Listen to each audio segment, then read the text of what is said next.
ఒకవైపు 10వ తరగతి పరీక్షలు భవిష్యత్తు నిర్ణయించే కీలక సమయం. కానీ మరోవైపు రాజకీయ సభ కోసం అదే విద్యార్థులు నడి రోడ్డుపై గంటల సేపుకు నిలబెట్టారు.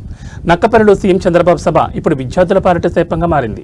నక్కపల్లి స్టీల్ ప్లాంట్ శంకుస్థాపన కార్యక్రమానికి జనాన్ని తరలించేందుకు భారీగా ఆర్టీసీ బస్సులను కేటాయించారు. దీనివల్ల రెగ్యులర్ బస్సులు రాక పరీక్షా కేంద్రాలకు వెళ్లాల్సిన 10వ తరగతి విద్యార్థులు బస్ స్టాపుల్లో గంటల కొద్దీ నిరీక్షించాల్సి వస్తోంది. అరకొర బస్సుల్లో ఫుట్బోర్డ్ ప్రయాణాలు చేస్తూ ప్రాణాలకు తెగించి పరీక్షలకు వెళ్తున్నారు.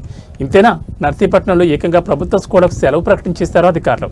ప్రైవేట్ స్కూల్ బస్సులను కూడా సీఎం సభకే పంపాలంటూ ఉత్తర్వులు జారీ చేయడం ఇప్పుడు తీవ్ర చర్చకు దారితీస్తోంది. విద్యార్థుల చదువు కంటే రాజకీయ సభలే ముఖ్యమా అని తల్లిదండ్రులు మండిపడుతున్నారు.